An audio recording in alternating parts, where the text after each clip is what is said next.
Well folks, welcome back to the workshop. Today we're going to be starting off with a big old Makita hammer. An old Makita hammer is right, 2007. This is the HR 5000K. This is the old rotary boring hammer that actually took the older hex ends on it, not the SDS Max bits you get today. So these would have been good for the likes of old tungsten carbide cores and that. Boys would have been drawn through block walls. This is the type of thing they would have been using. I don't know what's wrong with it, just know who it's from. He doesn't actually say what the problem is, so we're going to see what's wrong first and see if we can fix it up.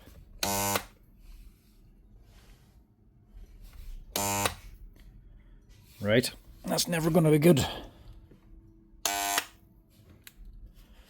Let's not keep doing that. She's actually jammed inside. Is the motor cooked or is she just jammed? We peek inside here and see.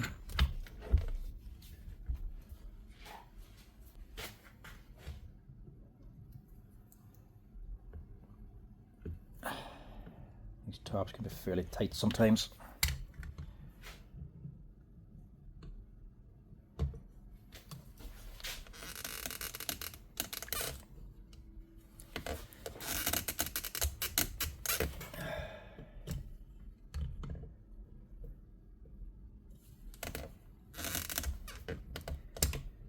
If you can even get them off. Sometimes you do have to just destroy them to open them. There we go. Get it moving. Something like this might work then.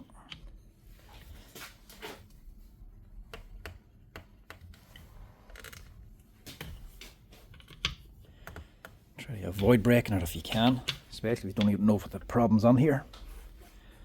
Sometimes the piston can break in them, or the con rod.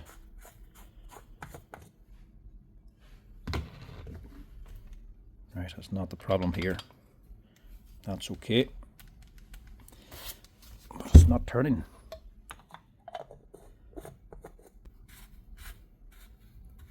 Keep that on to keep her clean. Right, problems down here in the end you really don't want it to be. If the motor's gone on this, I'm not 100% sure if it'll be worth fixing. Probably have a motor for it, but might not be worth putting on.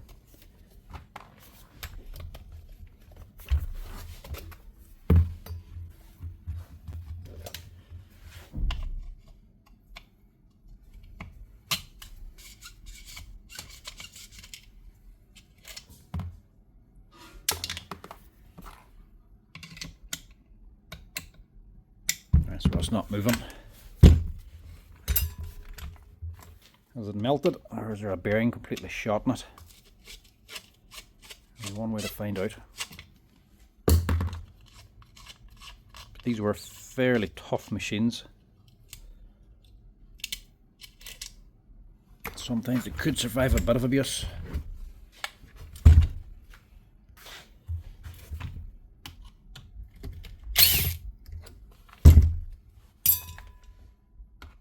Take off these two top bolts. There's just a wee spring handle up top. And then just take off the whole motor section.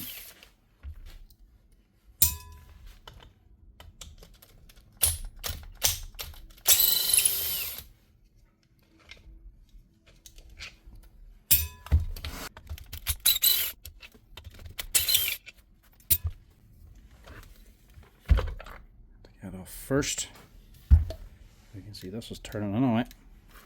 That's not the problem. Obviously down here's the problem. The motor.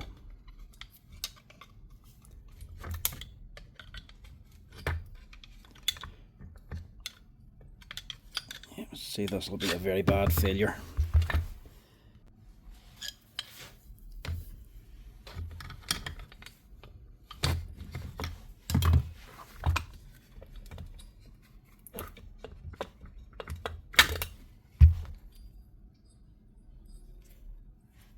Actually, is it completely gone?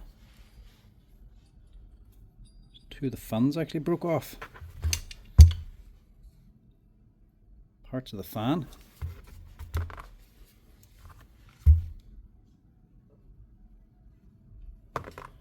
There's one.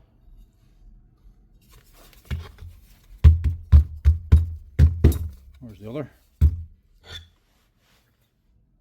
Looked like something might have just got on here because there's two vents in here for air. Unless something got on and broke one of the fans off the fan lock. This actually does have a solid cast aluminium fan on it. Generally, not much problem. Wee bits of damage there, look. But if something gets on and hits it, instead of bending like steel, these can just break off. Looks like one broke and took out the other. So there's damage there, look.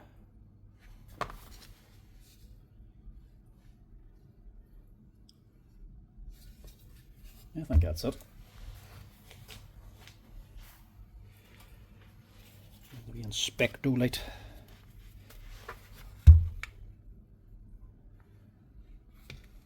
Just in case underneath there.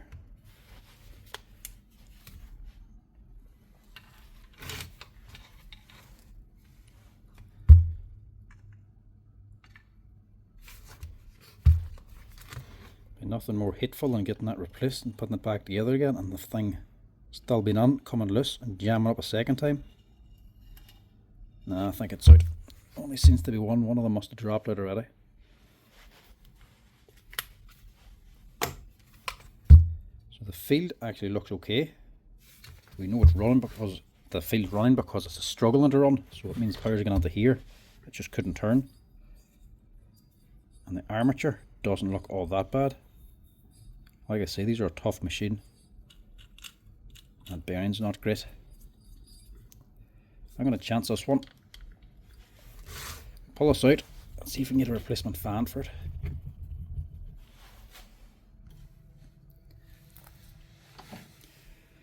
At least we don't have to worry about breaking the fan on this one. You need to be careful pressing these off the fan and get snagged and crack off one of the fans. No need to worry here at least.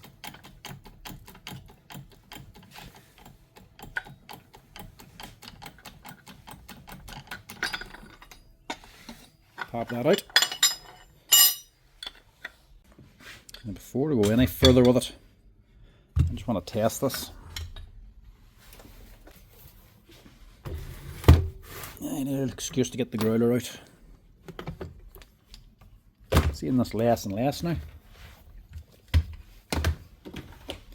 Probably because a lot of stuff is just going cordless and you don't really test the cordless stuff in the growler.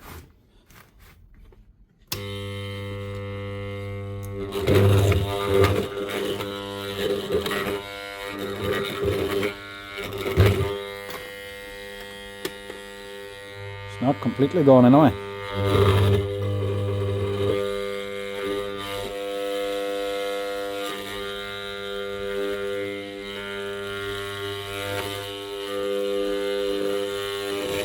Right, not getting it on fully because of the fan as well, so not getting an accurate reading. But she hasn't shorted out inside, that's the main thing. It's still not great. There's a wee bit of inconsistency. But if we only get away with a wee cheap repair in this, if it only needs a fan, it'll be alright at that. Right, we'll also need this bearing too actually. If we change that one, we may as well change this one. Pull them off as well.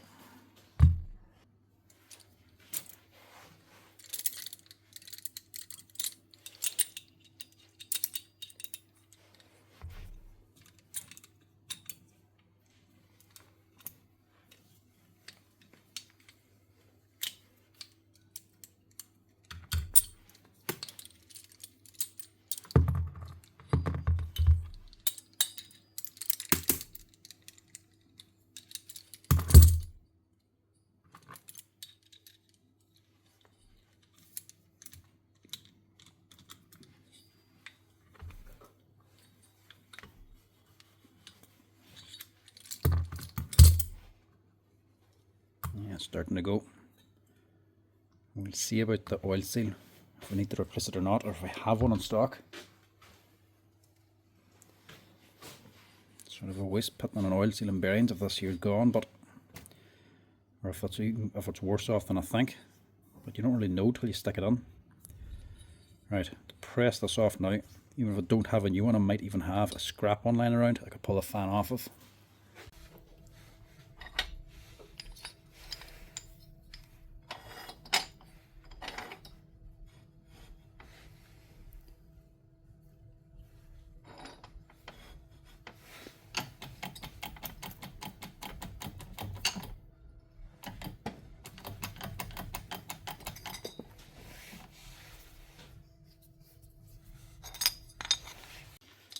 Right, it's a bit of a wild goose chase. Don't have this here. This one is off a different model. Second hand, but the hole's too big, so that's no good. So the only thing I can go for is what looks like a brand new armature. This is actually out in the container. It's been used, it's got grease in it. But that there is brand new. Somebody put this onto a machine and then threw it out the container. So I'm actually going to use this. If I need to, I'll use the whole motor, but I don't think this is completely gone, so I'm actually going to rob this fan and stick it on here. And I'll put 2 more of these here on order because it's always good to have one in stock, and just stick the new one on here whenever it comes in then. I don't want to mess this one up because it looks like a brand new motor, and we've no more fans.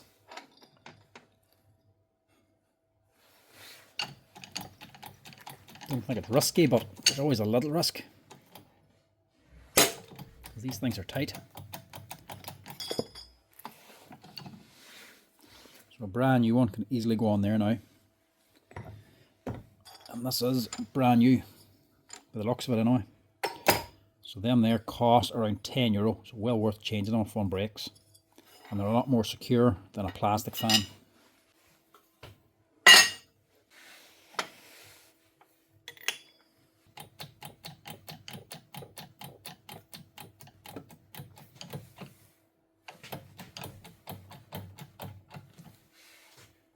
Be careful you don't put it on too far.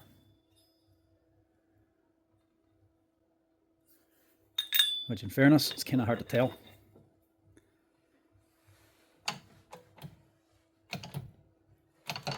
It should be hurt. Maybe get the seal and the bearings back on.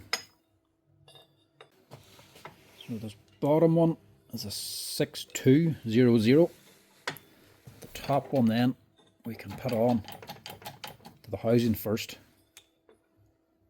I'm going to put the oil seal onto the housing and then the bearing. It's a little crooked, but hopefully it'll straighten. There we go.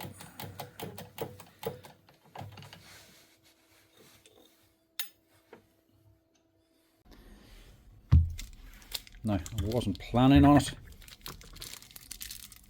but seeing as I'm using this here fan of a new armature, it will just change this oil seal too, because if this doesn't work, I'm going to have to take that back out again anyway. So I may as well just fit a new oil seal while I'm at it.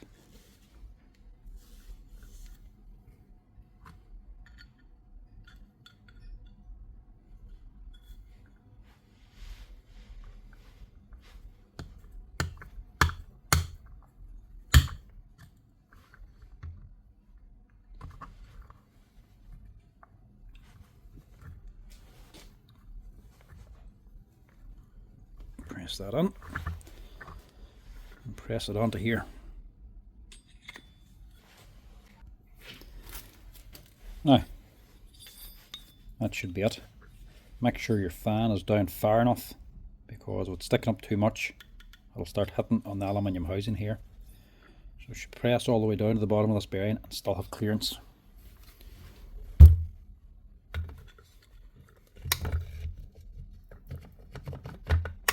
You'll know if you're right if you put it on.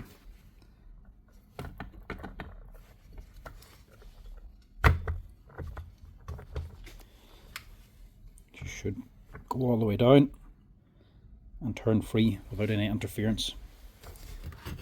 Just get rid of them.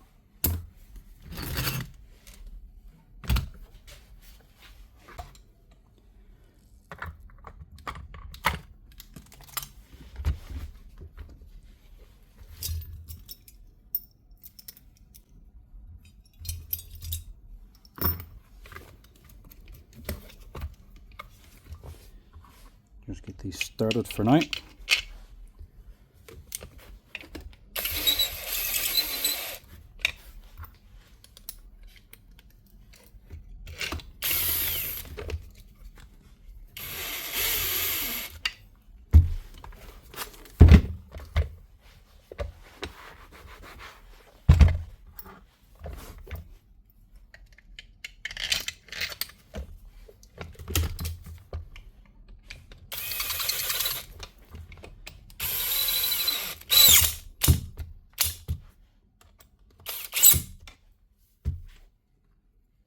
Should turn nice and free. I'll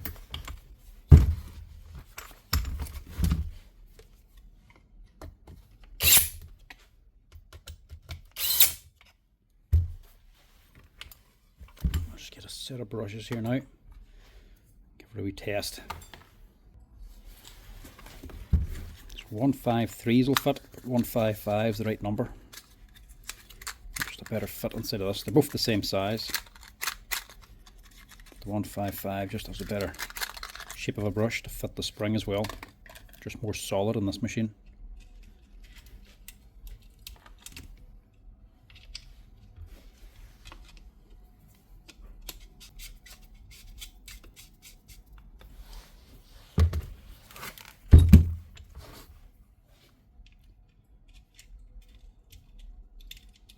Not an awful lot of work to actually get in and change that, even if it was just a new motor.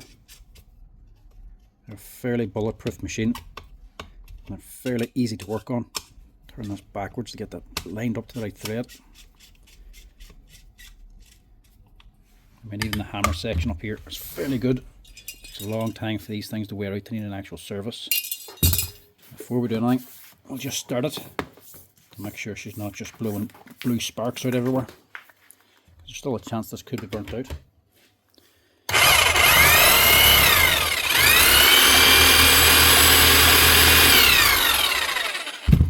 Look at that. You can't fault the oldies. They were a cracking machine. So here's just a metal cover just to protect the brush caps and the base, because that's plastic. Because they're expecting this thing to get an absolute kicking, and they did get a kicking, as you can see.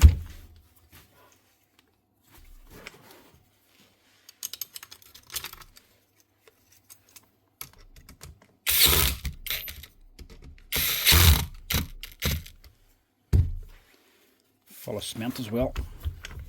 One other thing I'm going to do is just top up this grease. These older ones sometimes had the metal seals on it instead of O-rings. I'm not sure which one this is. Some of the newer ones then did get O-rings, but they didn't need an awful lot of work. I nearly guarantee and say this thing will be hammering fine. Just check the needle bearing on this here crank as well, or the conrod.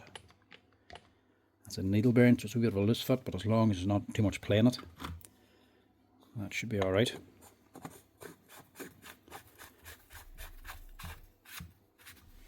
Give her a wee test now. Make sure she hammers. We know she's running.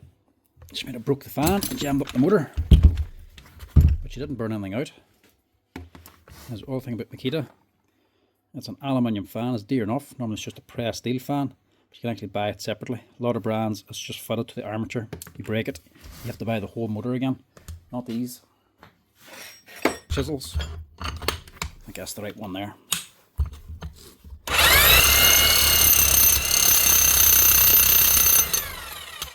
Yeah, that's alright. That's it. One Makita hammer, an old HR 5000K from 2007. With a new fan, set of brushes, some new bearings, an oil seal and a bit of grease. That'll keep this yoke up and running for another 10 or 20 years. There's no modern machine built anything like these here things anymore, but they were a bit of a torture to use. They were big and heavy and a lot of vibrations with them, but they did the job and they didn't break. Now next up is one of the Bosch 18 volt SDS drills. This is the GBH 18V/26 drill.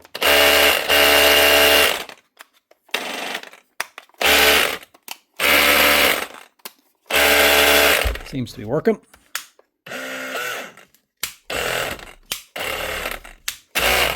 Check the hammer on it.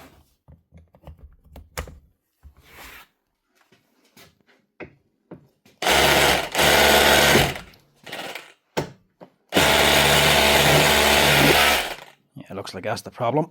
It's nothing. Yeah, not even a tap out of that.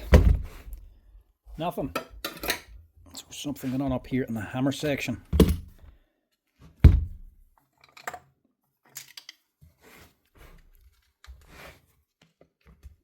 So I'm not even sure if I've actually opened one of these before. I've done the motors before, but I'm not sure about the gearbox.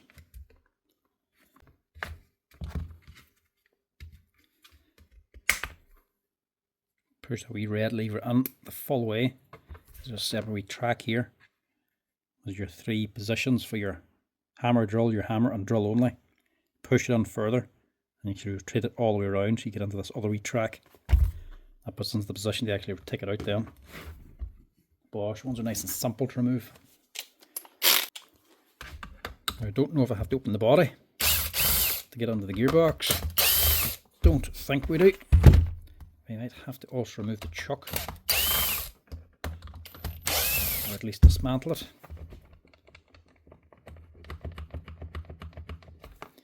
Yeah, we will have to take that apart. There's just something holding it back.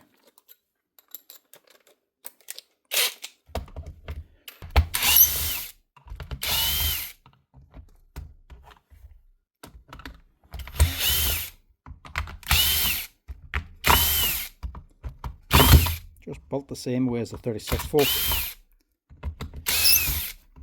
Just one big clamshell and a gearbox housing.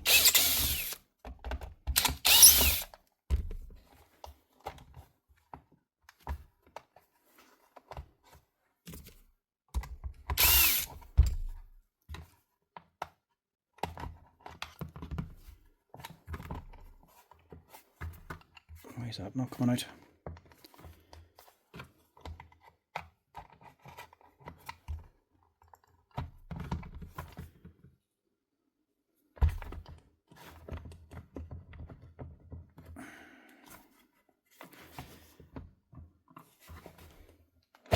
No, I was wrong. Unscrewed all that for nothing.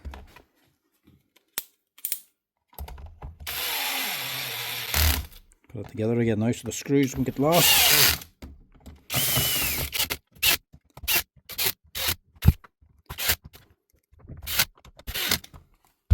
Actually, we have to remove the gearbox housing to open this here cover. It's not the other way around.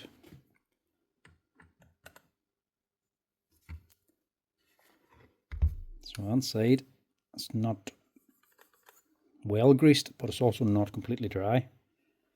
If you look at the amount of stuff that's in the Dewalt, well, a wee bit more down in there, I was going to say there's barely any grease in this even compared to the Dewalt one. There's not much this side, but there's a wee bit down on here.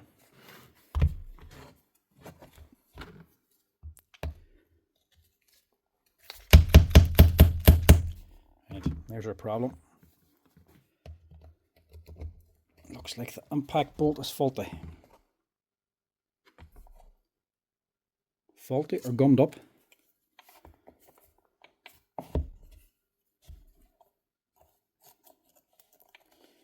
Going with this chuck anyway.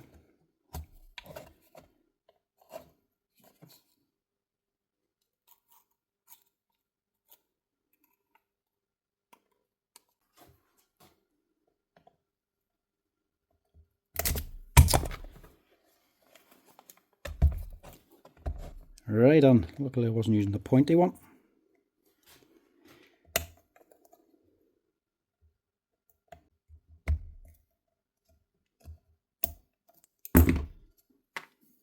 That out.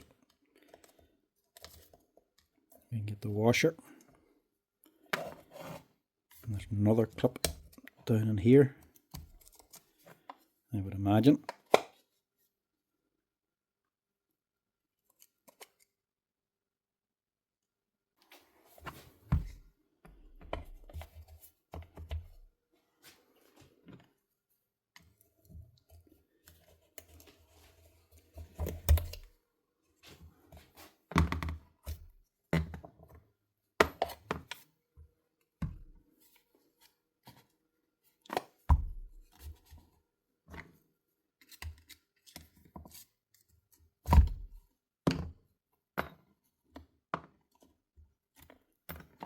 Easier to remove that tool holder before we took it apart.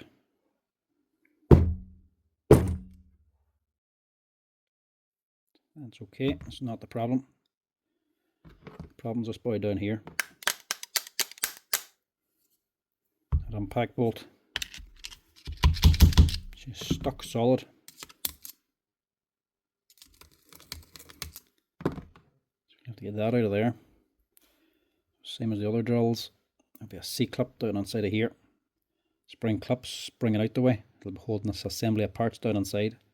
So we have to prise that out. Also give this a good clean too. That's it there. We have to get in, prise it up. Might have to stick this in the vise to get a grip on it.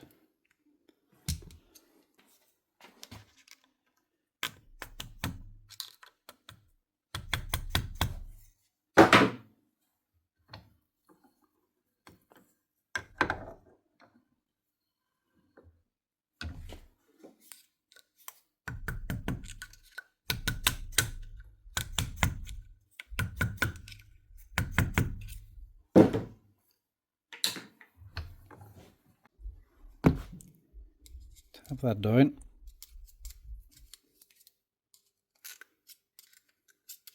So we get it unclipped. You can just move it a wee bit by hand then. And you want to get it out. Well, that's if you can.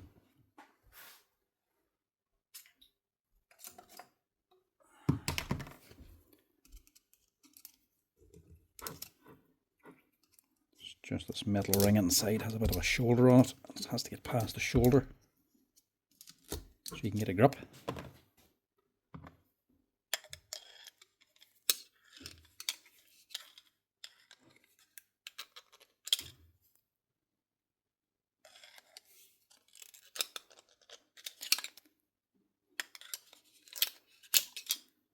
There we go.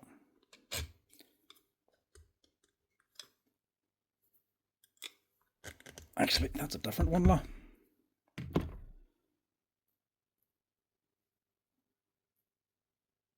It's an actual flat ring spring.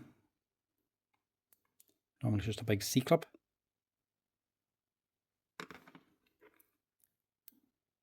It's more secure on there anyway. So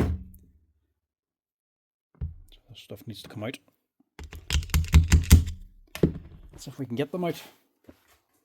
See how much damage is done now. Sometimes these just break.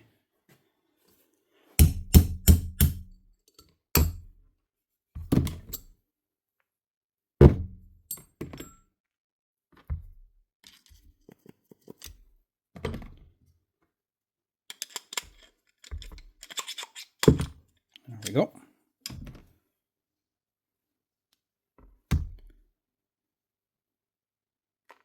Damaged. Or just full of muck.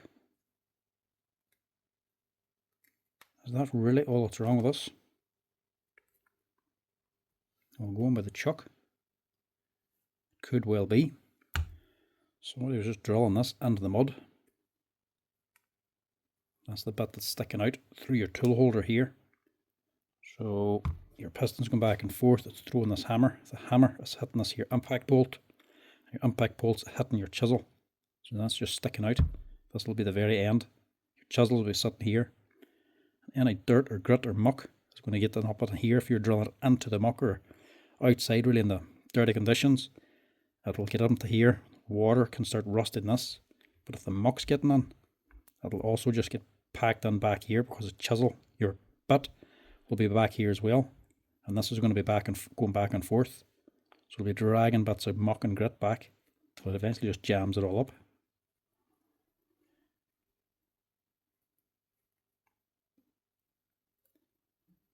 The question is now, will it come apart again?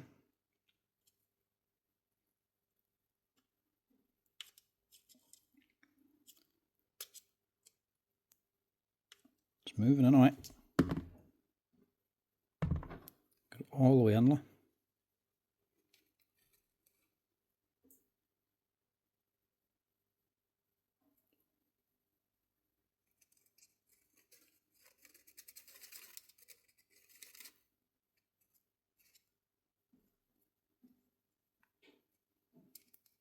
Looks like there's nothing even broken on this.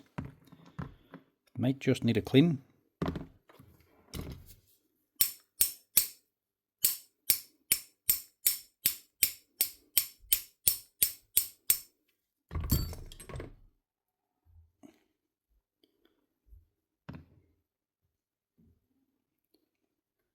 I put that against.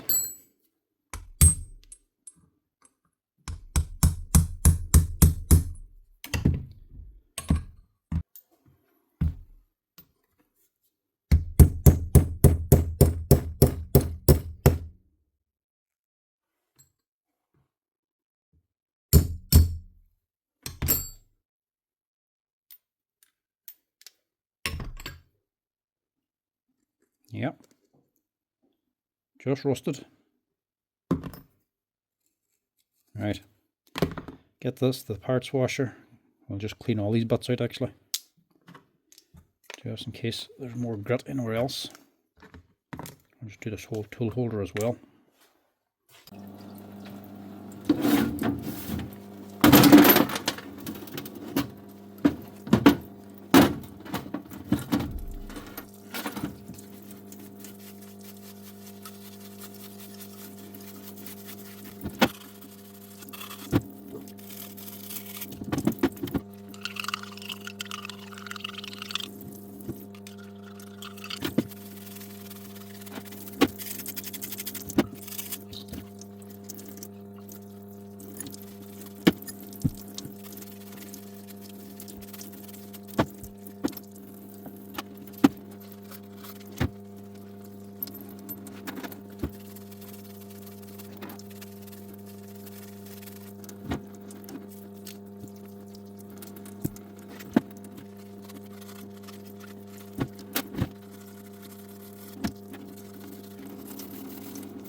Now, surprisingly, the head is actually not that bad.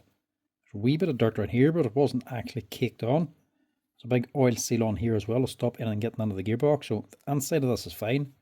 I just carefully cleaned up the outside. Only dirt got on through the tool holder. There is a little oil seal down in there, but I actually don't have one of them in stock. Probably should be okay anyway. The other thing is the impact bolt. Wee bit of corrosion on it. But again, I don't have one in stock and I want to get this up and running here now, so we're just going to go ahead with the parts we have. So that is the tool holder.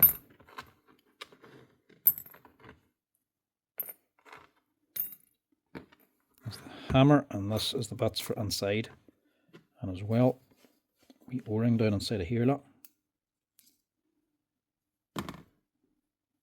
It's actually broken as well. We do have them.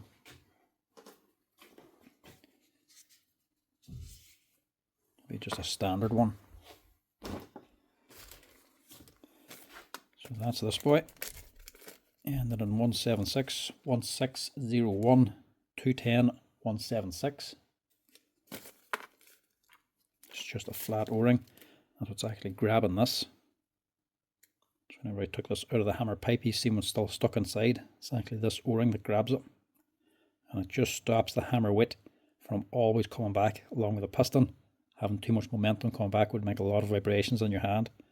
So this just prevents the movement of the hammer. So it's only just going back and forth here. So which keeps the weight up at the front where it needs to be. And seeing as we're in here already, we'll also just change the O-ring. That's your number there, and then 187. That's the one for this hammer. It's using quite a few other Bosch hammers. So we'll also just change that. Doesn't need to be changed, but seeing as we're in, we may as well just replace it. It's not an expensive part.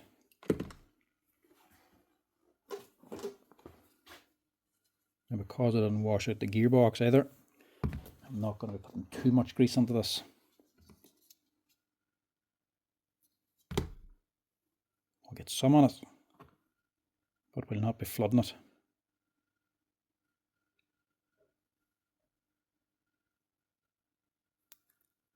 Snug fit. That's on there. Get this one. That's down in here actually. That's in there.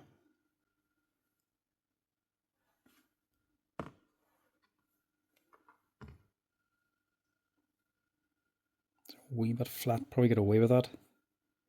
Might just see if we have one of them too. Yeah, do you have one? And on 178. It's actually an older one again. So that's just sitting on there.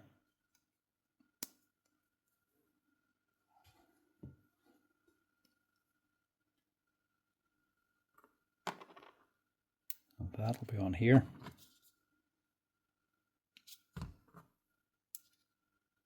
Like so. Just sandwiched between.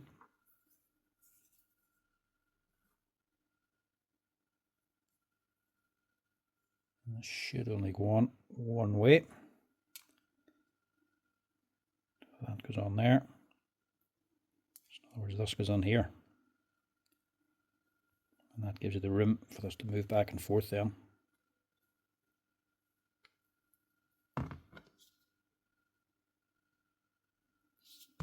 Just make sure there's plenty of grease in it this time. And all that slides back down on here.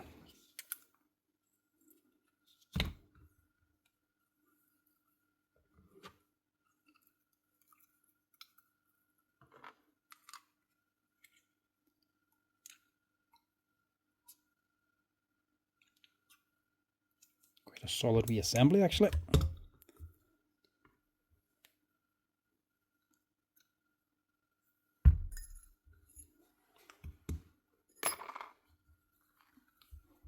That O-ring keeps it all nice and tight.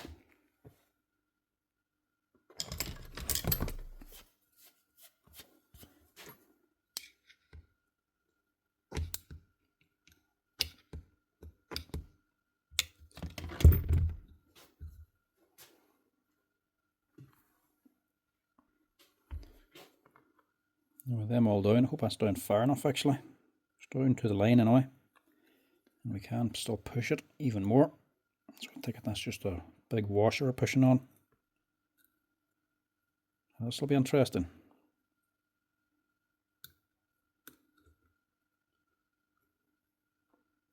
I haven't fitted one of these inside yet. It's more of an outside retainer.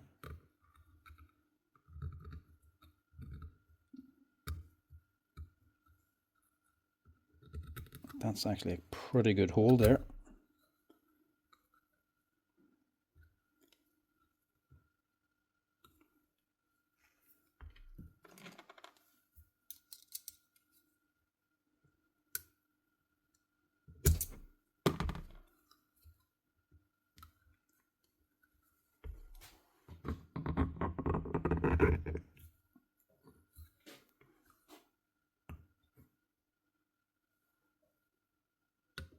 Can't even use that. Don't want to use the piston. Push this down the whole way now.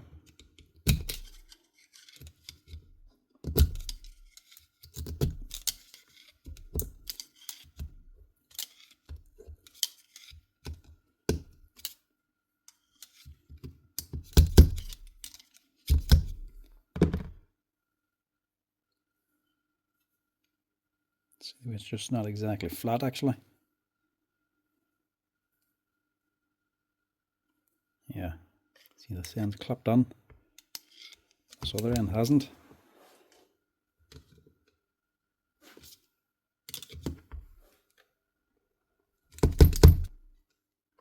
Just to be sure. That's actually a really tight retainer there.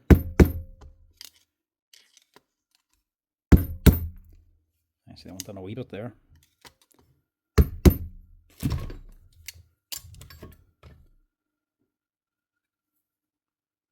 Yeah, it's much better.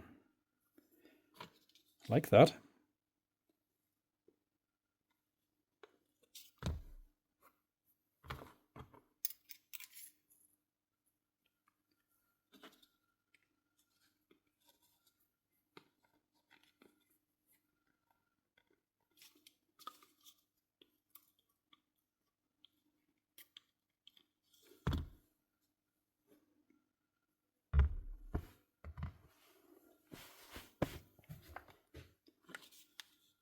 Fresh stuff on here too to keep it good.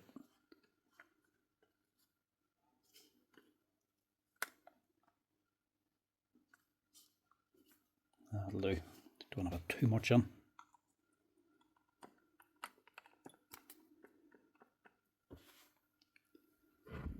That on there. Your hammer pipe on top of that. Oh, dropping the grease out now. It's a good job I cleaned the bench.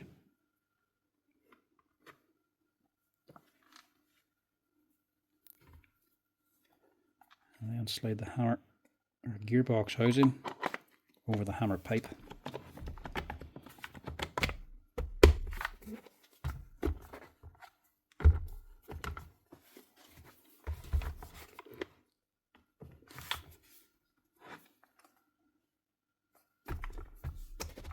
But it didn't check that little, yeah. Make sure that's sitting up. That's for your selector. That's better.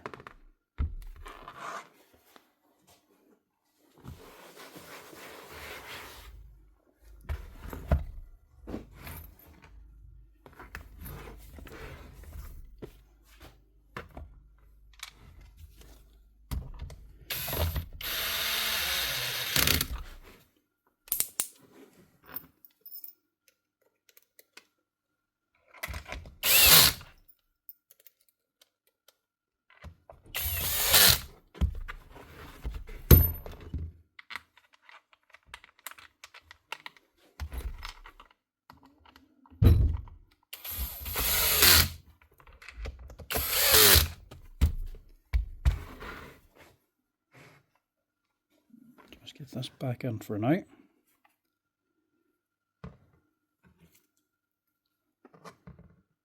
See your lever, this little leg, this pin is on the long narrow section, so it's going on up here, and this here is your selector. So there's a wee groove on that.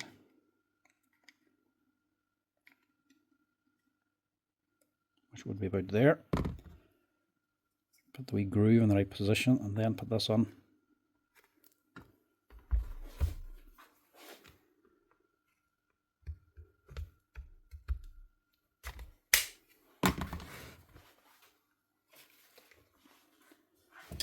Quickly test it, make sure you're right.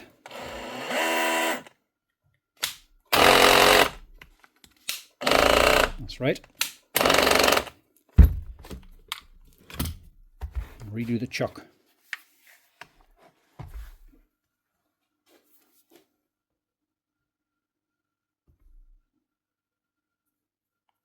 This is just tool holder grease. This is cheap stuff, just for your tool holder. I'm not trying to be cheap.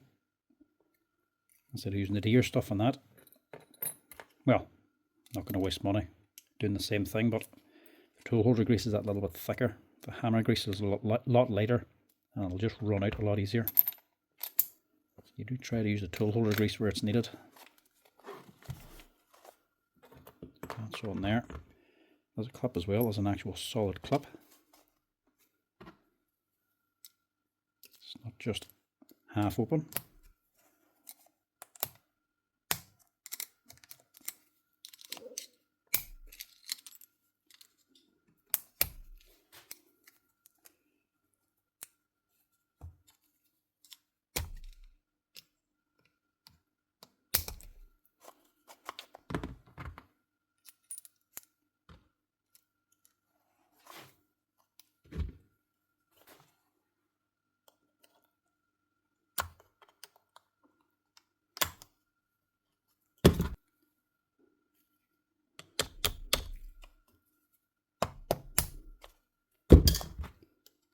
That on, and your cap on that shoe. That is how you free up the impact bolt on a Bosch 18 volt GBH 18V/26 SDS drill. That'll also make the hammer that little bit stronger with the new O-rings and a bit of fresh grease on it.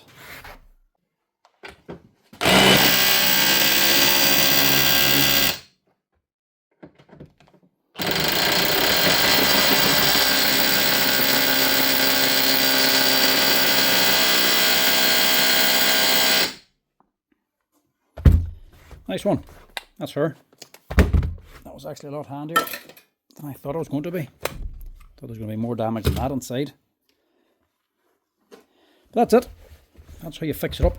If your Bosch 18 volt SDS stops hammering on you and you've been using it in a very bad place, dirty place, check that bolt. Make sure it hasn't got just fouled up with grit and rusted up. But it's easy enough to fix, and you don't have to dismantle the whole thing. Just 4 bolts to the gearbox, pull it out, and that'll get you access in here. But dismantle the chuck before you take these out. Now this one, I'm just going to have a wee peek at to see.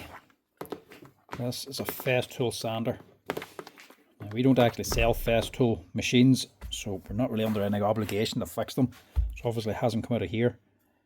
Fix them if they're easy enough, if they're cheap enough, if they're reasonable price in that, or if the customer wants them fixed. But these particular sanders, doesn't matter if it's a Festool or a Makita, generally when they go wrong they can be quite expensive to fix.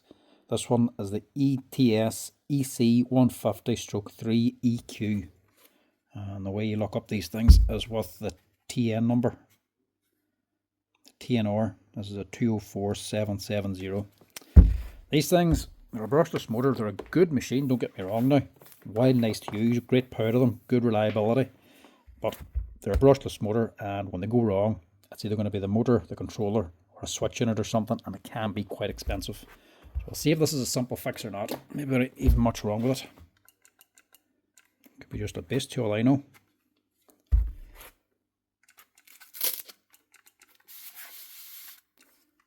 It's actually doing nothing. That's what I was afraid of. Alright, I'll just give it a quick once over, just to see, I'll just satisfy our curiosity and anything. I'm not going to be ordering any controllers on for these things.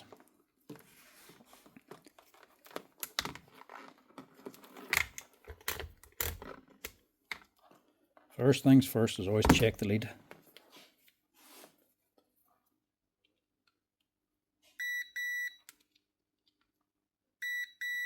Right, that's okay.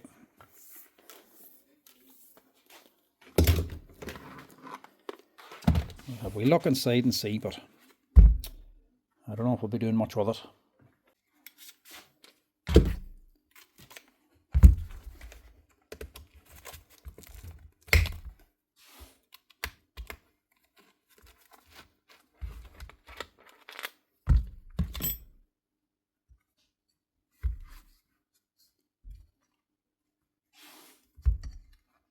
So I was hoping this thing might have been something like bearings or something, but we're not going to be that lucky today.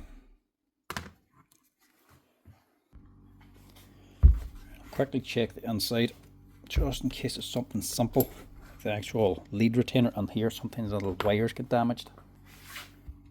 But this thing doesn't seem to have been taken care of anyway. Hasn't been maintained. The amount of dust that came out of this is actually shocking. Not just here, actually blowing out at every wee nook and cranny. So there must have been a lot of dust in it.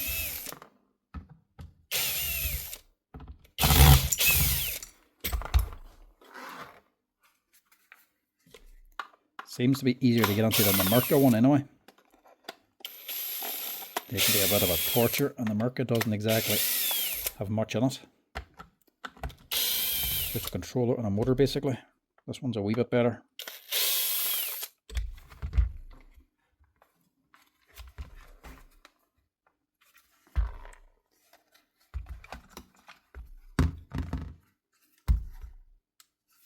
That's if I know how to get into this thing.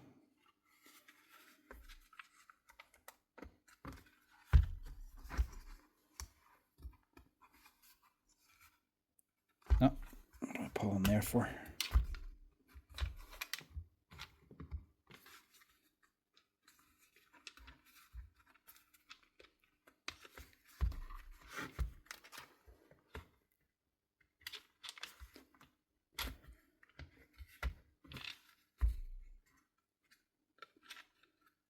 Tight here on something.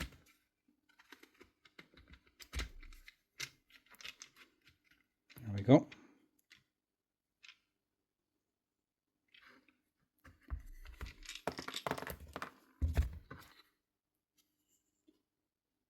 Right, give another wee blast here.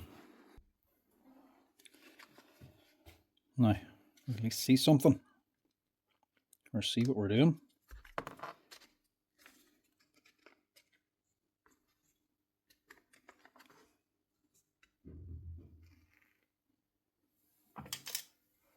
That just pops out.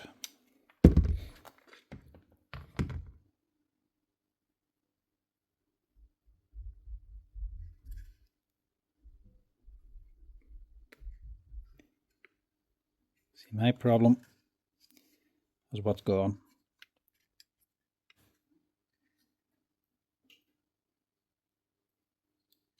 Well, there we go. It's not so bad and yet an obvious one. I was going to say, the problem is what's gone. Brushless motors could be controllers or different things. Is it the motor? Is it the controller? Is it the power board? You don't know what it is. Unless you can see the actual fault or test it, you're just a shot in the dark. So if you can't see anything that's failed, you'll just be guessing or replacing something. That controller is €100 to replace. That stator is about 80 this year. I don't know, probably about €100 for this board as well. Which one do you go for? If you can't see the failure, you're just guessing. And if you're wrong, you're just throwing away money. So it can be too expensive to actually do these, but at least this one, you can actually see where the problem is. She blew this component on the board, can't even see what it was. She blew it apart.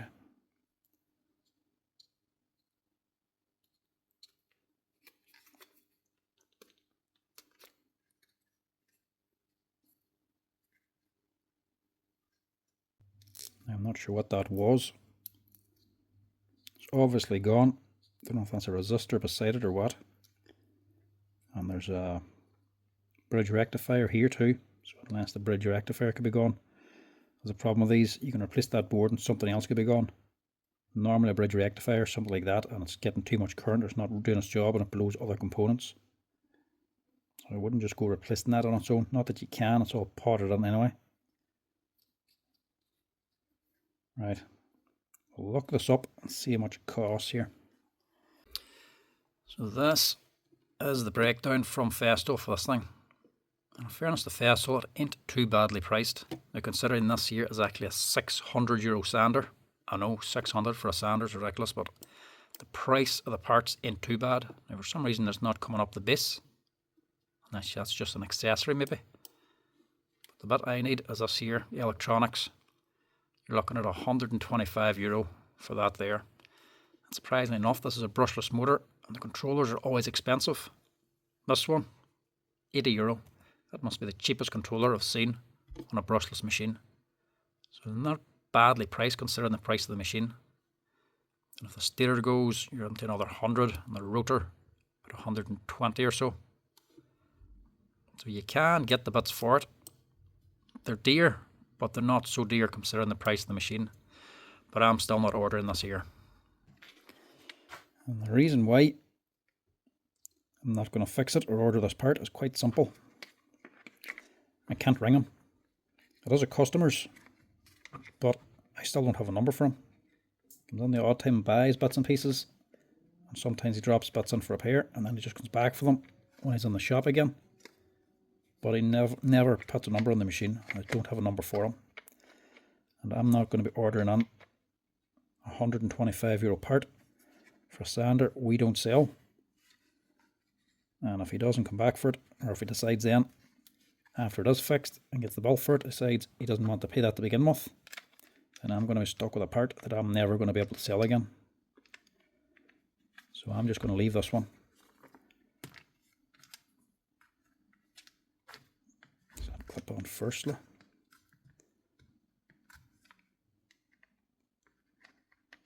It does too.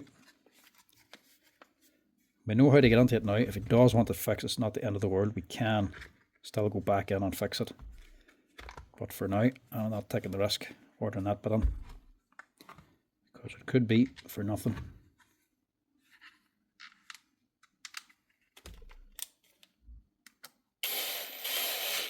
At least they're easy to get into. The Merca ones are a bit of a torture.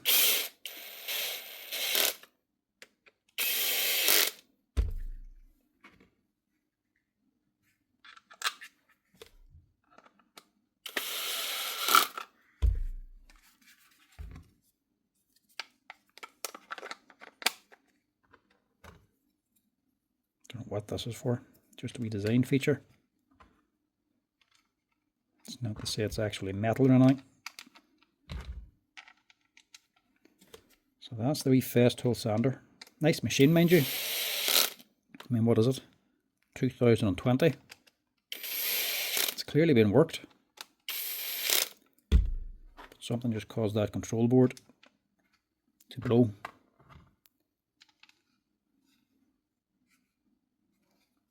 I'll check the voltage here just in case somebody put on the wrong lead.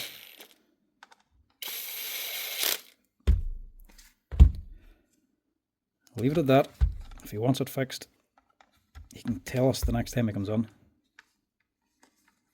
We can get a go ahead or not.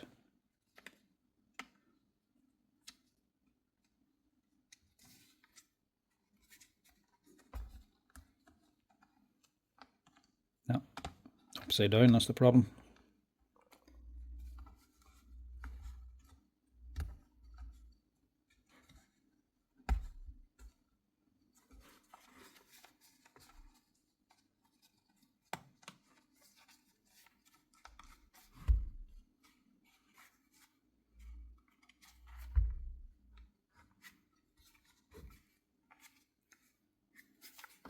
One last screw.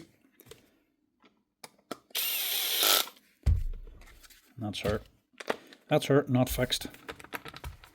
But we know the problem. We know how to fix it. I know the part we need.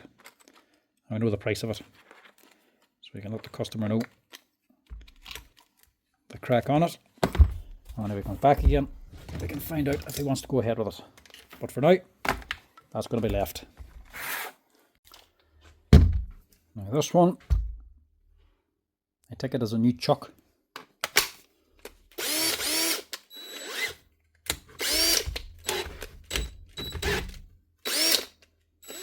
Definitely.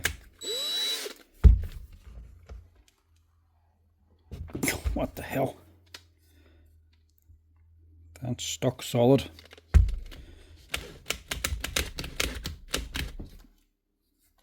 Right. There's actually a screw in this one too. Makes it a wee bit more awkward. Isn't that a screw? Sometimes it's hard to tell with the Dewalts.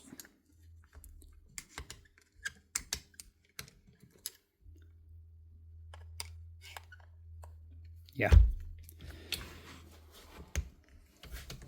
Not even tight.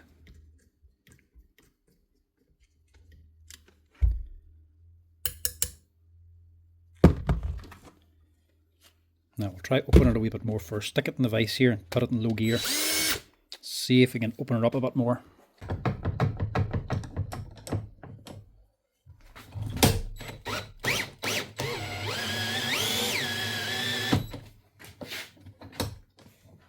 That'll do. Not so bad. Too tight to hold, but no bother for the vise. And then just use the low speed then to actually move the chuck. It's actually freed up a wee bit there now. But it's still no good because you can hear the ratchets not working right.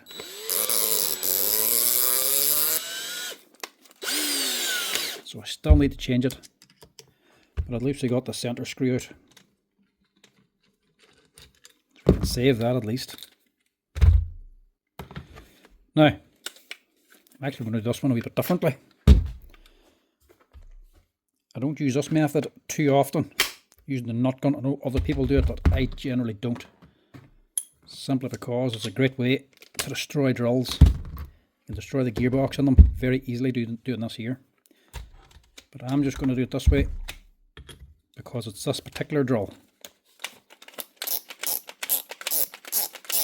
These Dewalt ones, this here, DCD780. It's only a wee basic drill. Got a basic enough gearbox on it.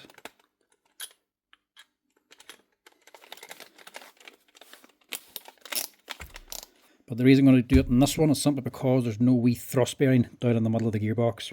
Because it's a wee bit more basic, it's a bit more simpler, there's less to go wrong. The spindle on them is never all that tight because it just has a bearing up the top and then it's the gears on the back of the spindle that's actually centering the rest of it.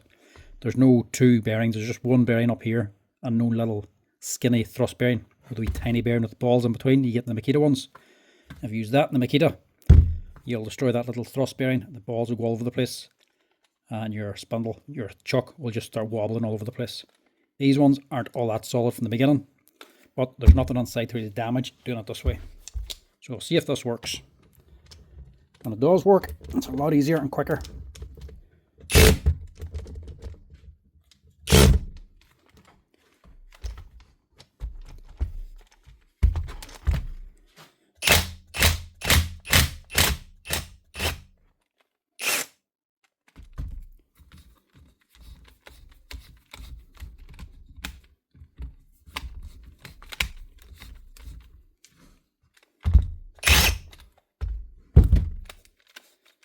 Chuck's not even turning enough or locking enough.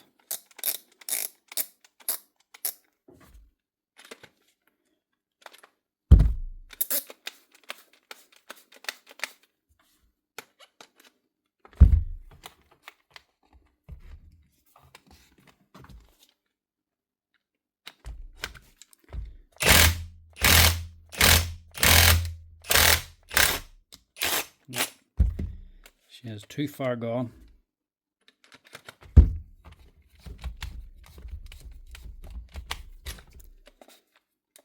Sleeve's completely gone. It's just spinning.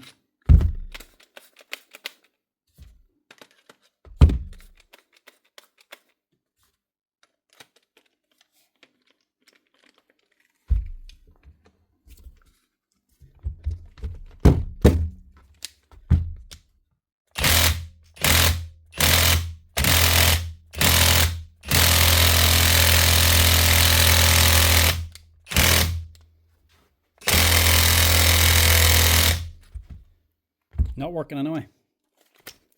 So forget about that. Look at the dust coming out of it. Look.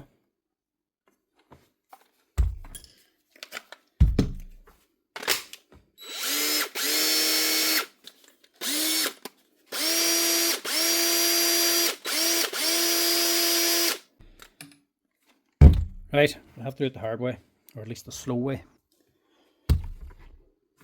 Now my normal go-to is just dismantle, lock the spindle, and use an Allen key in the vise with a ratchet to actually get the chuck off. But if that thing didn't take it off, I'm wondering this will go the same way as the last Dewalt drill and the spindle end up shearing off or breaking off, because that can happen as well if these are too tight. I've shown actually dismantle these things and I've shown you how to remove it the right way, so this way. I'm going to do it the safe way. I'm going to cut it off instead. This method is just safer for the tool, not for yourself. There's a lot more work involved in dismantling it. This is a lot quicker, but there's less risk to the gearbox doing it this way. You will do a little bit of damage to the thread, but because the chuck is still threaded onto it, whatever you cut on the threads won't actually do any damage because the rest of it's still on. And if you unscrew the chuck, then anything that is damaged or any burr will actually be straightened out anyway. So it'll still work even if you do cut the threads. You'll have to cut them in a little bit to do this. So this way is quicker, or at least quicker for me now. First time you do it mightn't be as quick because it's hard to get exactly where to cut, but it is also a lot dirtier because cutting steel in a grinder makes a mess. So that's what we're going to do here. First thing is just to get ready. Figure out where you're going to cut. Take a long thin screwdriver, put it onto the back. At the back of here, where the screw goes on, there will be a little chamfer where the screw sits down in. Find the top of the chamfer and then go down it until you bottom out then on the top of the spindle. Don't go into the thread, you're going all the way to the bottom. You just want to go to the bottom of the chamfer so it's going down at an angle, and then goes down a little bit more till it just bottoms off in the thread. Get that location, put your finger against it, and transfer it over just roughly. So I'm going to say roughly around there is where I'm going to cut, because after that little chamfer, the actual spindle of the chuck will have a big thick section around about here, and then it'll narrow down here. So you want to get into the narrow section just to make it easier to cut. I'm going to slice down through the chuck first, just at the top of the spindle, which will be up around here. And after we get all this off, we'll just cut down sideways then through the actual chuck and through a little bit of the threads, freeing it up. Once you actually cut through the threads, it'll break the hold holding it on and it'll come off no problem. You'll do a little bit of damage to the thread. You'll actually nip it a wee bit, but you won't do enough damage to actually weaken the holding force of the chuck on the thread. It won't matter. A wee bit of Loctite and the screw will hold it on perfectly fine.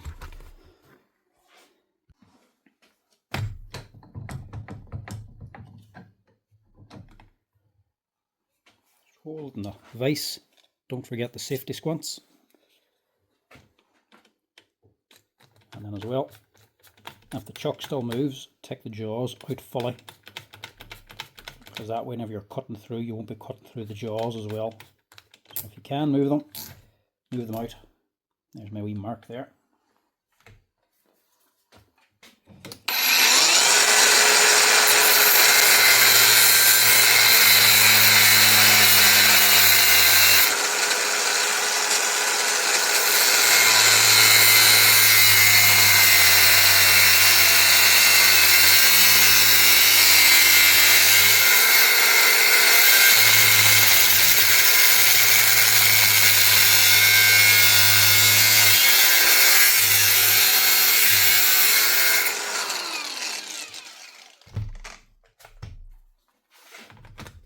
Easier with the battery.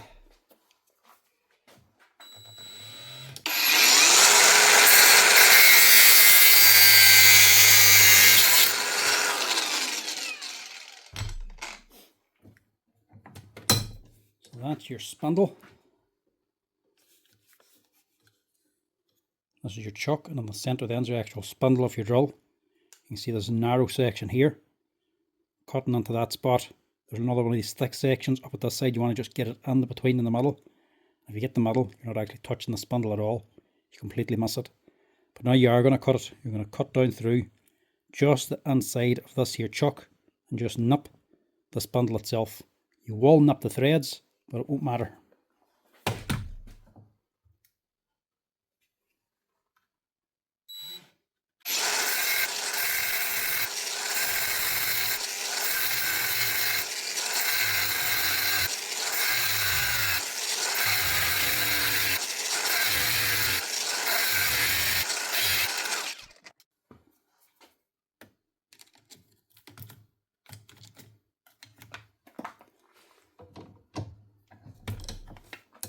As you see how good your aim is.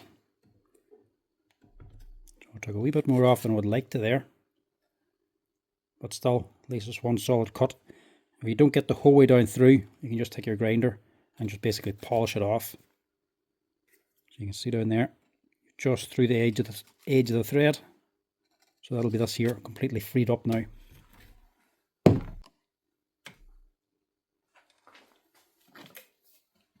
Just like a hammer, set the edge on your vise.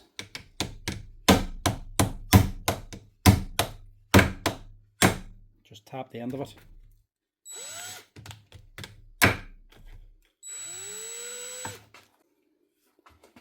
That's just how easy it comes off then.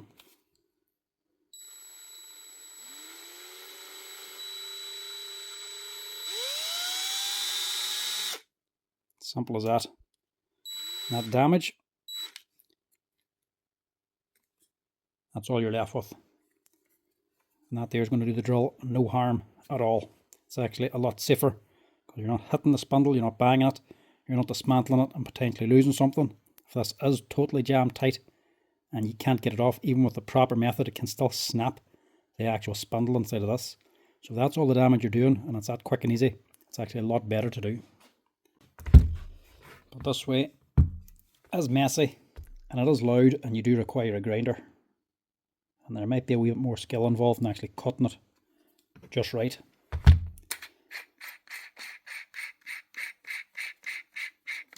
It's still easier than actually dismantling the gearbox. And to put it back on again, you normally just slap it on. Lock the new chuck and an Allen key. Put it onto high speed. Just be careful getting it started. Make sure it's right, and then just slap it on. That wee bit of Loctite too helps keep it in place. And your screw locks it in place.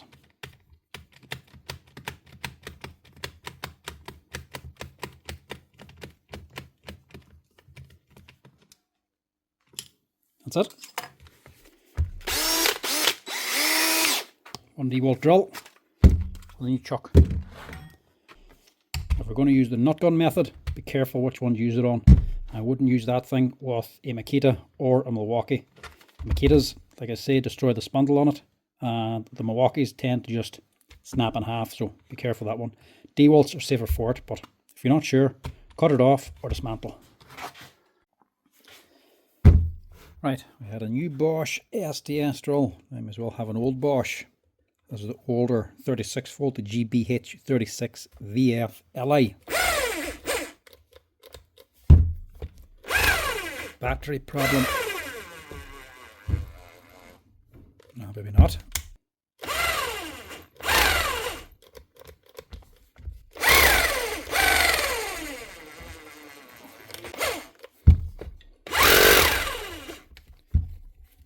Kind of seemed like a battery problem at first. Sometimes these contacts burn away. There's a wee bit of wear in them, but they're not completely gone.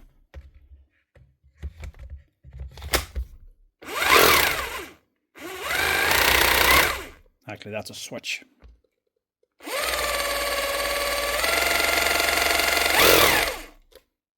Works as long as you don't go the full way on though. But once you get on the full way, that's just stopping. So that's a switch. That actually might be worth fixing. Have a wee go at this one. Might even have one in stock. I think these came two different ways. I think you can actually buy the whole controller, or you can buy the switch only. Or not the switch only, but the switch along with a few other bits and pieces. Still dear, but a lot cheaper than buying the controller.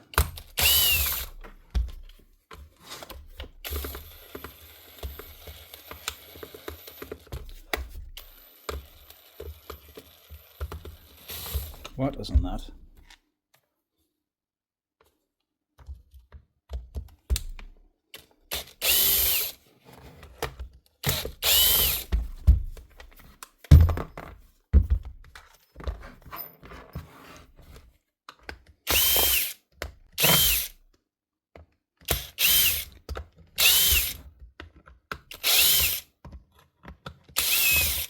So this is actually the original 36 volt before they upgraded it and then got rid of it. I started doing away with it with the 18 volt. Badge is actually gone on this one. I can't even tell you the age of it. But these are actually a good machine. And there's quite a few people that used them a lot and upgraded to the newer machine and then actually went back and repaired these ones. Because as you see, they can do an awful lot of work. Look at the wear in that armature. And I've seen these things actually wear the whole way through that there copper combar, all the way down to the bakelite underneath. They can actually get their full money's worth out of these machines, out of these here motors. They do actually do a lot of work. And then whenever the brushes wear out, you just replace them. Keep the machine going till the armature's completely worn completely through. The newer ones, DC motor inside, once the brushes go, you replace the whole motor every single time. So a lot of people just started going back to this one.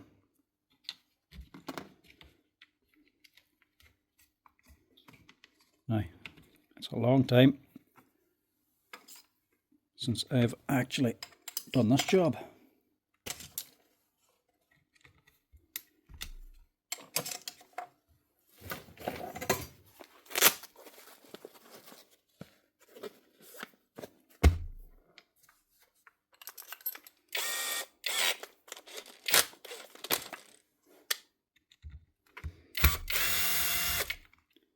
It comes with the whole brush holder. Can't remember if it comes with brushes or not. Hope it does, because these ones could really be changed. They're not worn through, but they are worn. I think I need them screws. Well, about halfway worn.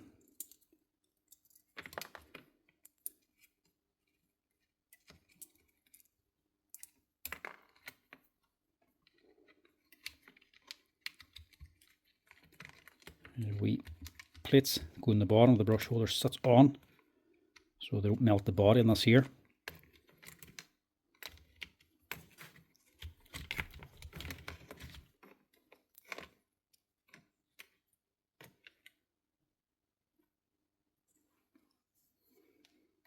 Now, see which way this comes now, because I can't even remember. See if I have one actually. Not what you want to see. 2 on stock. Well, stock sheet says there's 2 and find 1, but it also says there's 3 controllers in stock. So this one on off switch is 1617 889. That's what you want if you don't want to replace the controller. This costs about €60. That costs about 150. So you can buy that as a whole loom, a whole kit.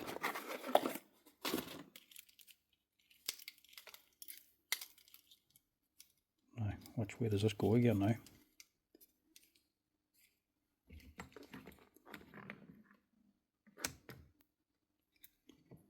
Oh yeah. So to desolder this from the controller. And that one. So the red's on, but you have to put on the blue. And you need to put the blue one over this side. And this black one over here. It's been a while since I've had to do this. Just swap over this lead. It's just glued down to hold it.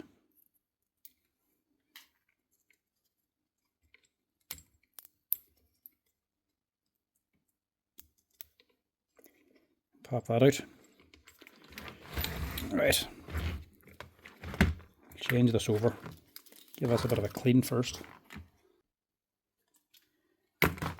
Seems pricey enough for a switch, but you have to remember this comes with the battery retainer as well. That there costs about €15 on its own. I'm still using the old soldering iron. I'll have to wait for that to heat up. I actually have a brand new one. Great wee job from Melif that was sent on. Well, actually, I don't even know if it was sent on along with the last stuff for a collaboration, or it's the one that I bought and it's just been delivered late. Don't know which, but I took it out anyway. Have we go at it, back at home. It's a brilliant wee job. It heats up in no time. Instead of standing here for 10 minutes waiting for this thing to heat up. Right.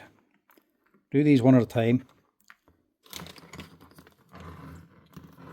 just so we don't confuse ourselves. Change over these two first, and then we'll change over these here ones. These are easier to change.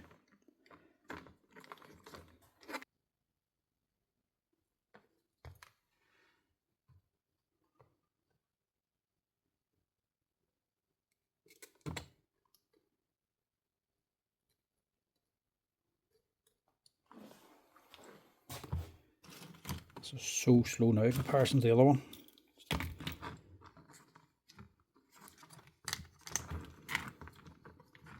Oh, you bugger, you. Wee cheap Milophone. You can set the temperature as well, you can change it, adjust it. No adjusting in this one.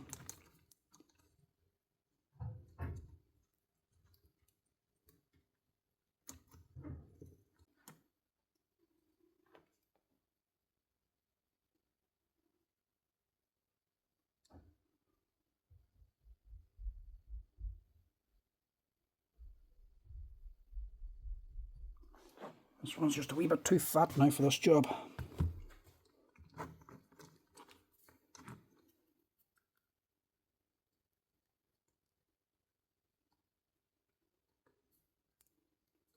Plus the tip is completely burnt away.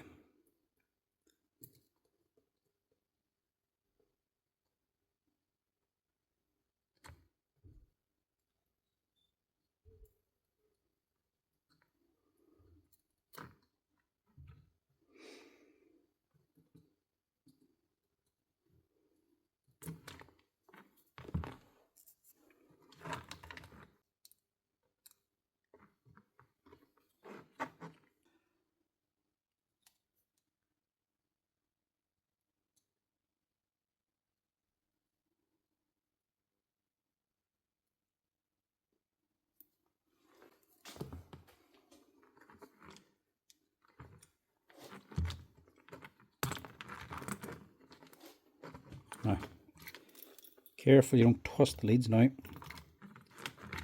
You want to leave it in a big knot.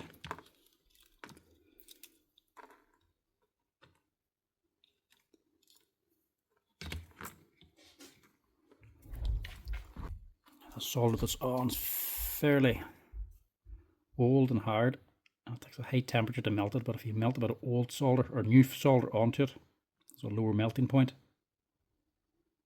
It makes it a wee bit easier to remove.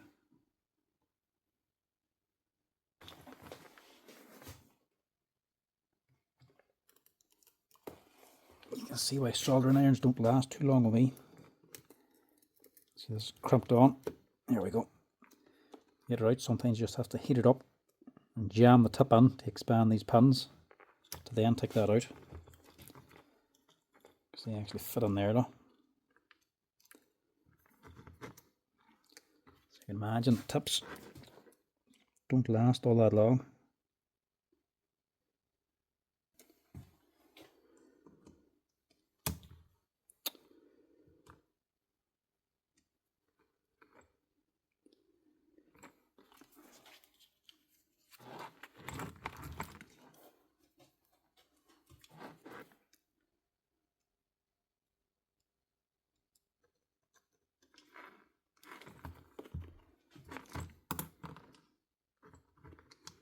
That's one. Hopefully this one's a little easier.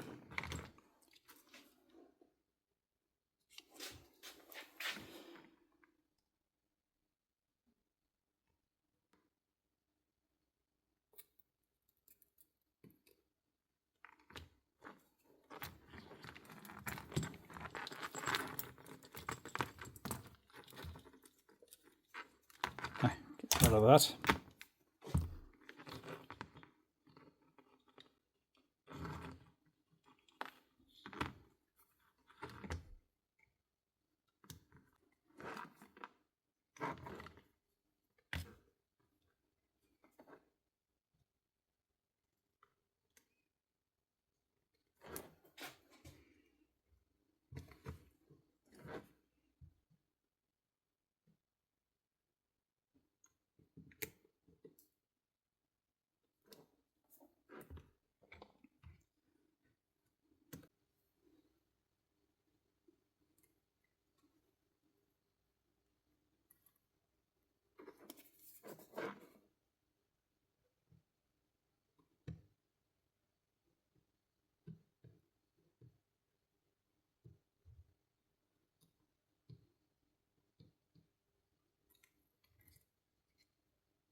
Now,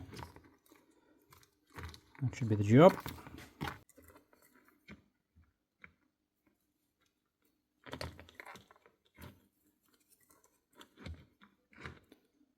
Stick your control lead back in.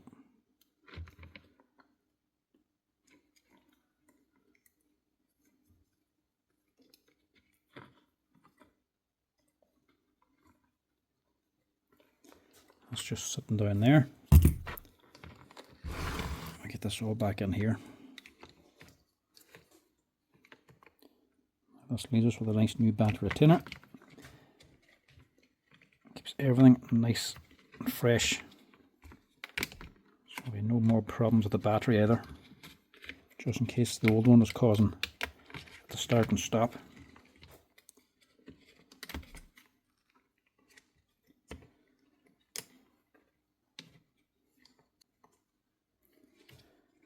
Get that wee ribbon down on first.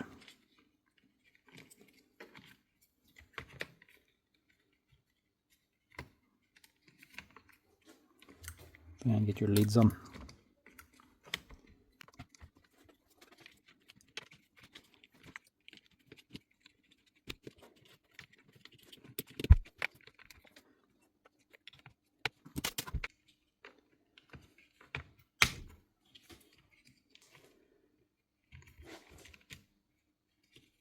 The other thing this doesn't come with, as well as the brushes, is the wee springs.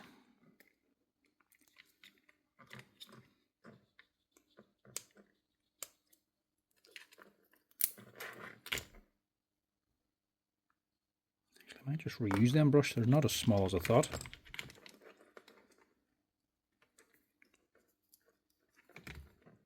Thought they were about halfway worn, but if they're that size, there's still plenty of meat on them. Plus the amount of wear in that armature, they're going to be the perfect fit. So they've actually worn onto the armature as well. So instead of putting in a fresh set that's going to be rubbing or having to wear in, causing it to arc, as well just use the old one.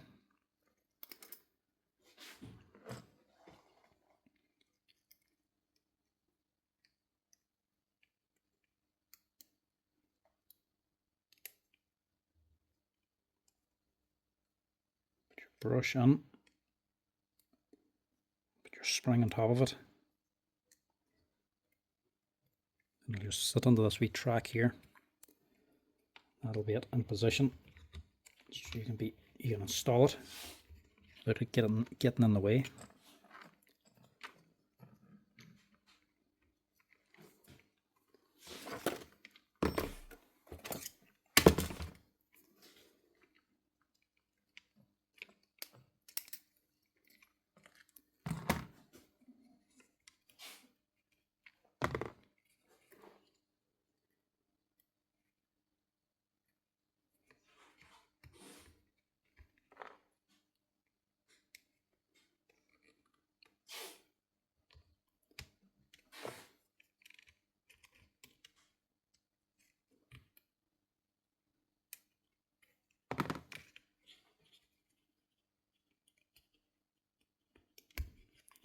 Just be careful this wee lead down here. It's only spot welded on. They're not the strongest of connections. If you bend them around too much, it can sometimes snap off. Not so much of a danger when it's a new switch. But if you're replacing brushes, you can be putting it under a little bit too much strain, moving it around.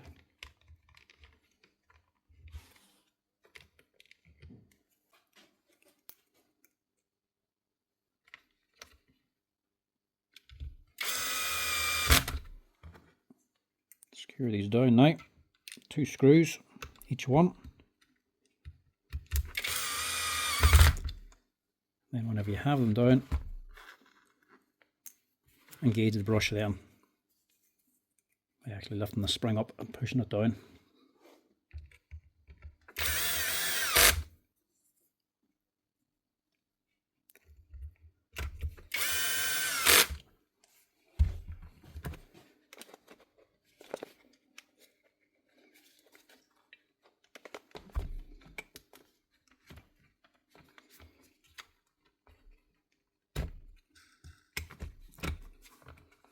bearings are okay too. And you have it like that now. Just lift up your brush. Put it on top, or lift up your spring and put it on top of your brush. That's it engaged. You see them old ones match into the armature a lot better. So probably better off sticking with them, at least for now, until they're actually worn out. That should be it.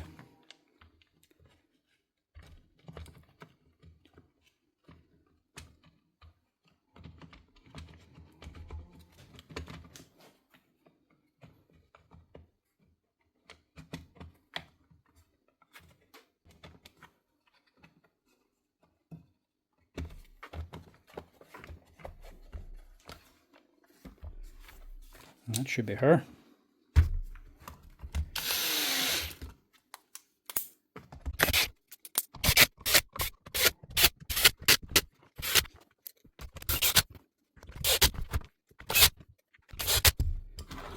Now,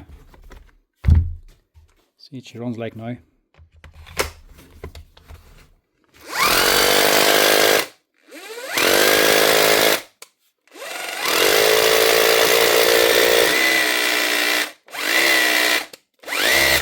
Not so bad. That's her.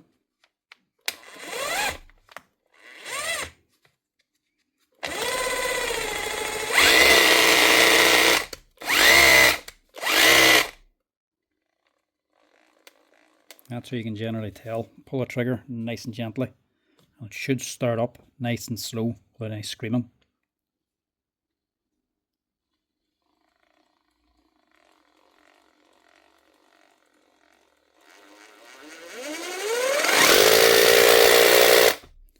That's her. An old Bosch 36 volt SDS drill with a new switch. You can replace the old switch without having to replace the whole controller. So instead of it being €150, it's only about 50 or 60. Change the brushes as well if you wanted to, but this one is fine, so that gets it up and running right again. Nice and cheap. Just a bit awkward. It's all other than that stuff on. But that's her. Apparently, it doesn't matter how many times we say we don't look at batteries, people still do not take no for an answer. 4 more Dewalts. Another 54 volt. I'm not even going to open this because we just do not fix them. 1 bar, 17 volts. So it's at voltage. There's no reason why that shouldn't charge. If it ain't charging, it's a problem with the board up inside. It's either detected something or got too hot and bricked itself. Ain't fixing it. I've done a video before, not so long ago, with a big bunch of Dewalt batteries, just to show, I think there's a fake one in it as well. Just wanted to show the quality of the fake and just to show why they're normally not repaired or not worth fixing. But apparently, there's still more coming on before I unscrew this. Mainly just on the video, so anybody around here that keeps dropping on batteries would know why they shouldn't bother dropping them in. No sooner was it posted, well, there's more on. Their biggest investment in your tool system, the main thing you're paying for is the batteries. So I know that's annoying whenever one dies on you. You sort of want to see if you can get it fixed. But normally, they're just not worth it. Let's check these out, see if there's anything that can be done. I would guess looking at them, yeah, they'll probably not be fixed. Rust. I'm only taking on because this one has just been smashed. So I'm actually going to use one of the cases for that. Swap one of these over.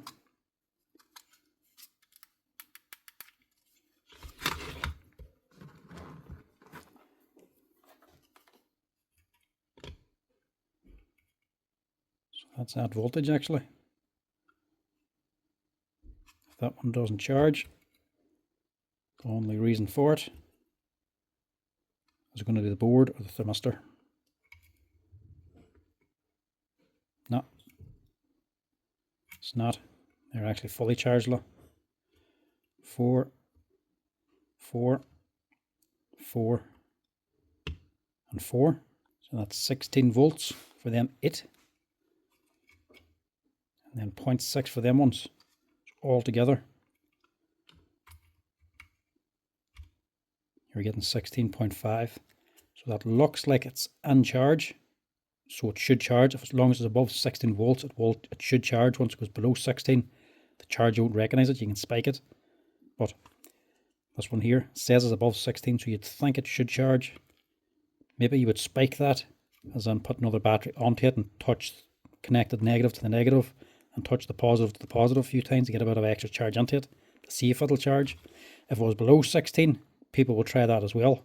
But all that's doing is overcharging these here, because if you get it up to 16 or above, or if you actually got this to charge on the charger, all that's doing is overcharging these, because these two cells at the back here are only 0.6 volts. They're dead. That's not going to take any charge. So if this were to get back up to full charge, which would be 21 volts, these here ones are also going to be 21 volts. They're going to be overcharged. So whenever these are all working and this battery's fully charged, these will be sitting at 4.2 volts each. So there's 5 rows of them. That takes it up to 21 volts. But if these two are dead, they're not going to take anything. And these 4 rows are going to take all the charge. So what happens there is 21 volts just goes into these. They're actually going to be sitting at 5 volts instead of 4.2, which is way too much voltage. That is where fires start, basically. If you overcharge them things, they could just go up in smoke. So if you're going to spike them, only spike them when they're below 16 volts and all the cells are good. Always open it and test them in case there's one like this that's just dead. In other words, this one here ain't worth a fixing. Can't be fixed. Could replace the cells, but all you're doing is throwing away money. You're putting good cells along with bad ones. As you can see, some of them are already corroded. I'm just going to leave that one actually and test this one, because then we might be able to fix this one.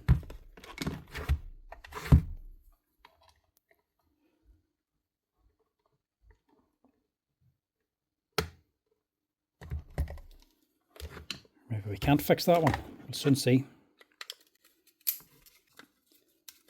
Last video as well, we got to see the inside of a fake Dewalt as well, to show why you don't bother buying them and show the differences in them. Because the fake ones, the actual copies, spurious ones are normally not too bad, but a battery that is actually copying Dewalt and make it look like a Dewalt battery is a complete knockoff and just risky and not worth fixing. So that one is obviously gone.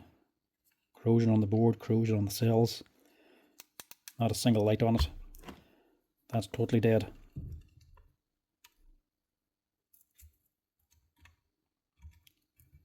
But still, or does it? Yeah, still 14.7 volts. So you'd still be tempted to think you could spike that. 3.7, 3.8, 3.8. 3.8, that's all reasonable. And then back here, dead. So there's another 2 dead cells in this one. But that one's obviously completely gone. And both 5 amps. I hope this works actually, because this one's a wee bit different.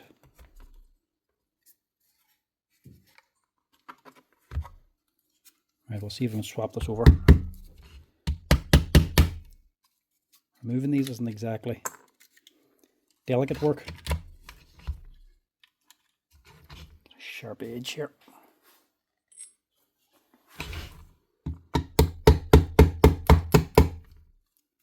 These are untight, and when they rust like this, they're even tighter.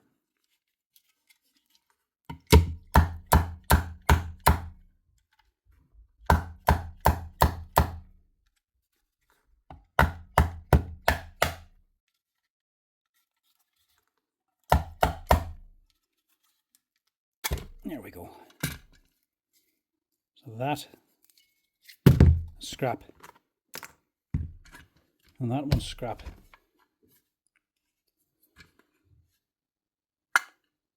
Doesn't really matter which case we use, they're both the same.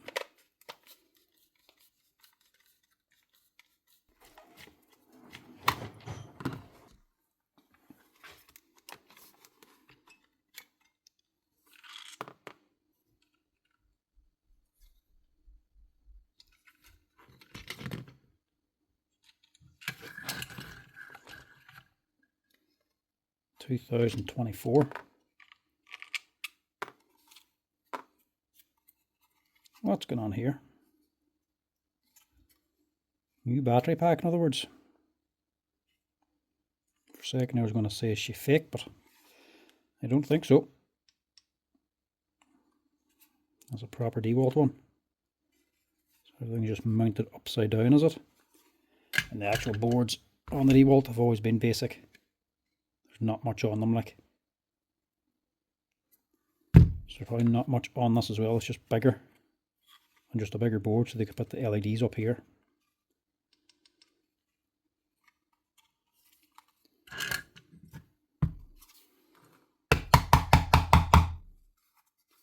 In other words, I might not be able to fix this.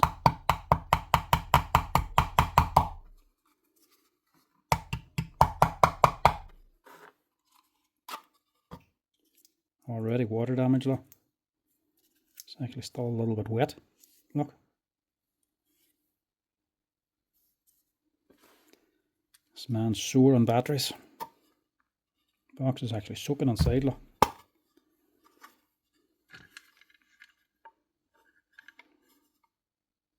Right, can't reuse that.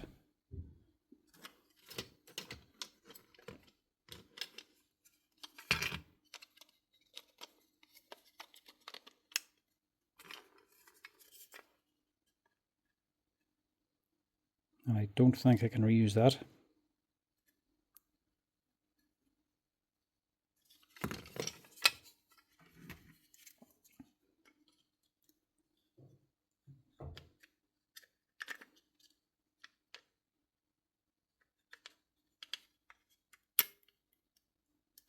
Nope. So that's a no-go as well. Well, that's a shame. It's probably new batteries. Nobody's any scrap ones. I don't even think you get copy new ones either just yet. They normally have to be on the market for a wee while before boys start copying them. Like these older ones, if you break a case and you don't have scrap ones, you can go on like AliExpress and just buy a case only. It's just a copy case. Drop and swap them over, but a lot of repair shops like here will have a bunch of scrap batteries lying around. You can just swap them over. This is the first one of these I've opened, first one I've seen, so I ain't going to have any scrap ones. But by the looks of this one, it's not going to be long until it is scrap. Look, the water's actually in behind the plastic too.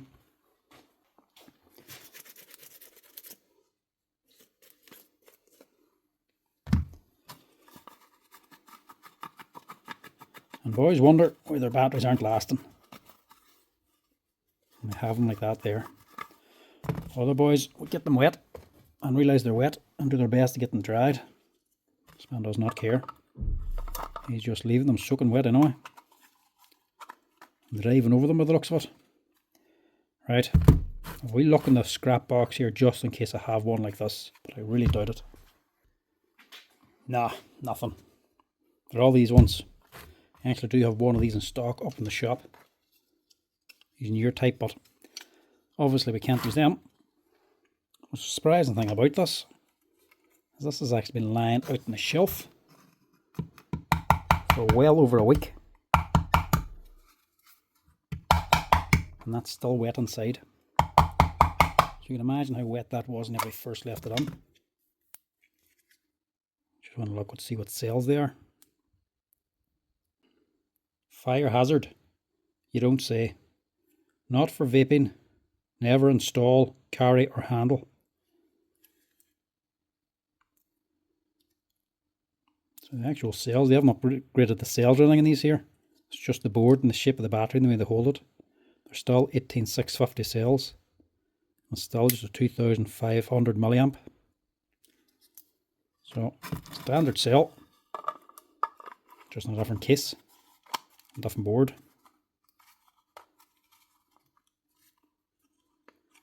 But I don't know how good the new board's going to be. Obviously I can't see the other side of it. As you can see from this one, the older one, it's basic, but it took a beating. I mean, very little went wrong with them there. I'm surprised they've actually changed it. That doesn't look as good, to be quite honest with you. Anyway, we'll not worry about it now.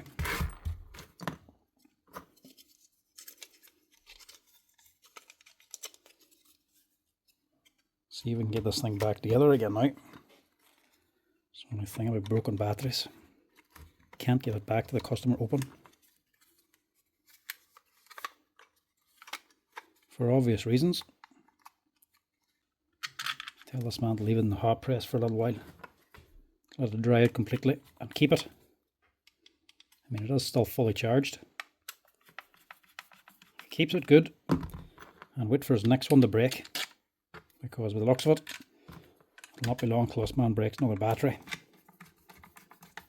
Once another one lets him down, you can just swap over the case then. As long as he keeps it dry till then.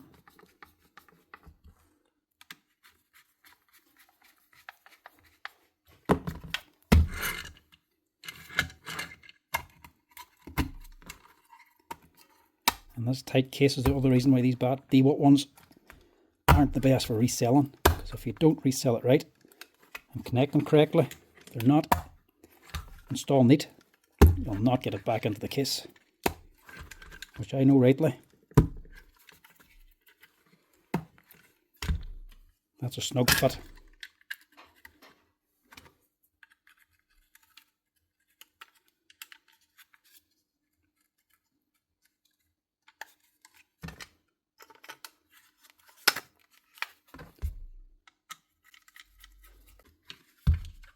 Some boys don't realise just how dangerous these batteries can be, you see. When the phone goes up in your van and burns everything in your van to pieces, you'll know them. There's a reason why if you're going on a plane and you're taking batteries with you, you're not allowed to put them on the carry-on. You have to carry them with you on the bag of your carry-ons, with you in the plane the whole time in case one of them goes up on fire, so you can actually access it.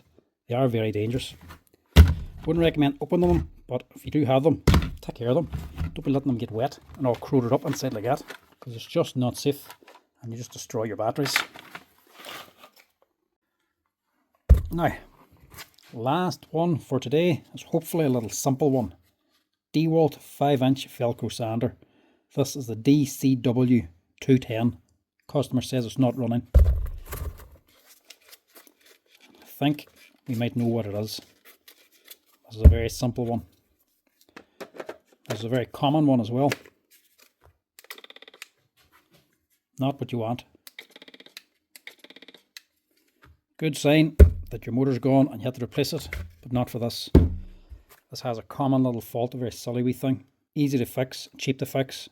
You don't have to fix it actually, you can just remove it if you want. But a lot of them go like this here. If you switch it on, and she does that clicking noise as if she's jammed. She's jammed. Turn the base. Won't turn. This has a wee belt on it, which is basically just a little brake. And it simply comes off and jams up the whole base. You can actually see it there, look.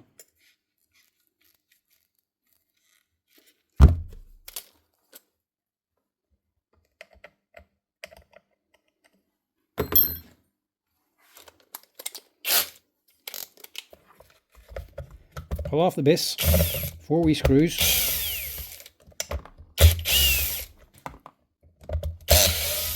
That should be as far as you need to go.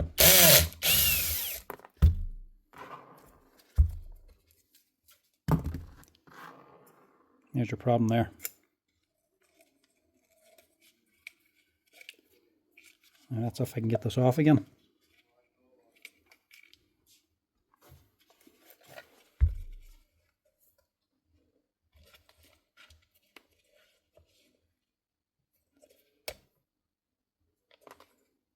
Should have bound up in that wee impeller fan underneath just.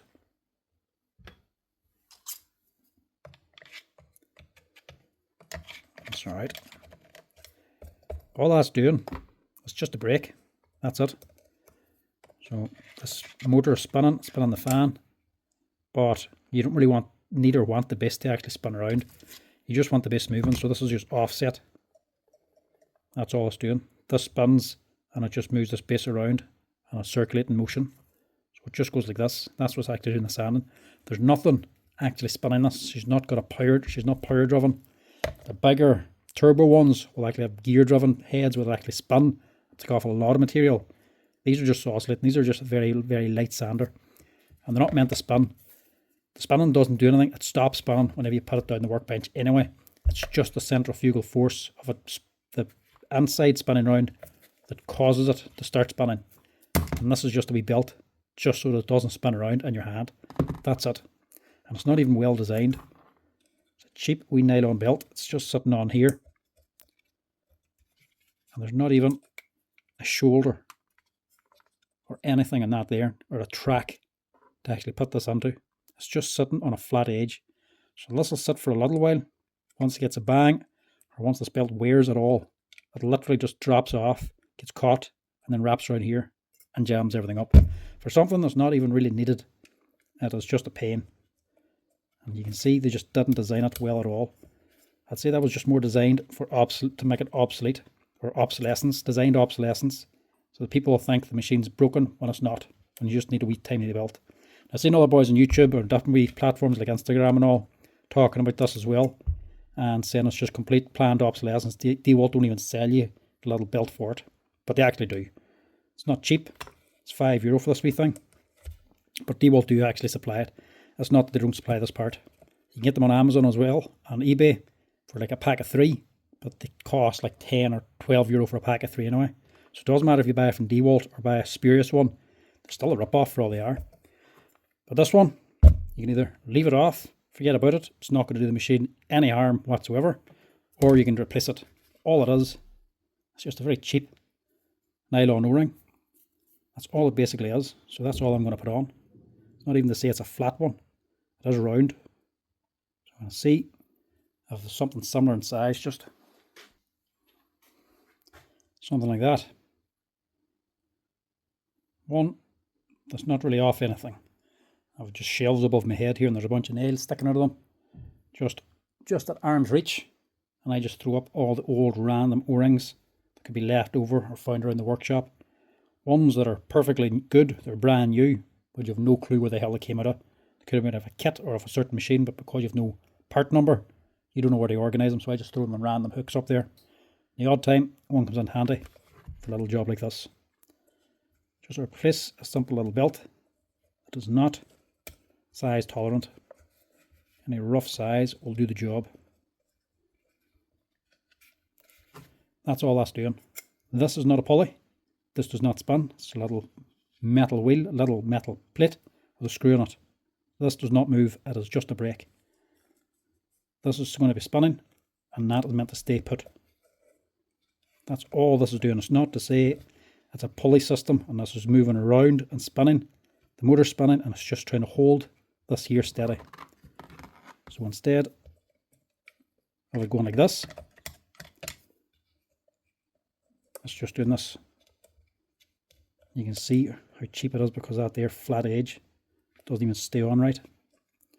Now it's just doing that.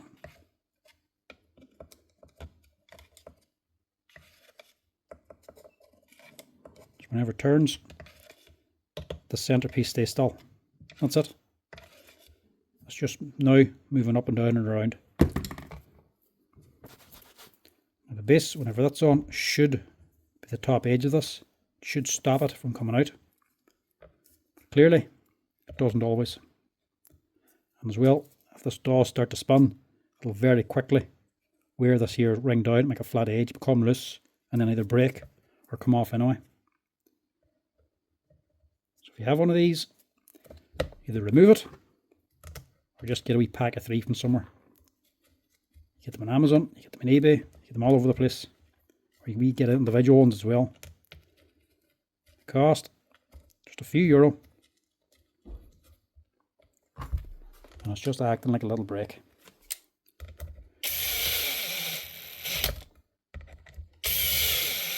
No other brand has anything for this. They never thought of it as a problem that needed to be solved. So now, when we run this, the base shouldn't move.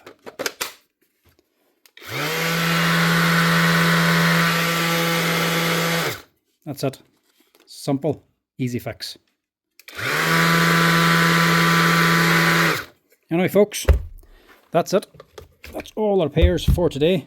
As always, hope you're enjoying the tool repair videos, folks. And if you're liking them, make sure to give us a wee like and a follow down below at the bottom. And if you want to help out the channel, make sure to hit that hype button there as well. But that's it for today. There'll be another video coming shortly. But till then, folks, I'll chat to you later. Cheers.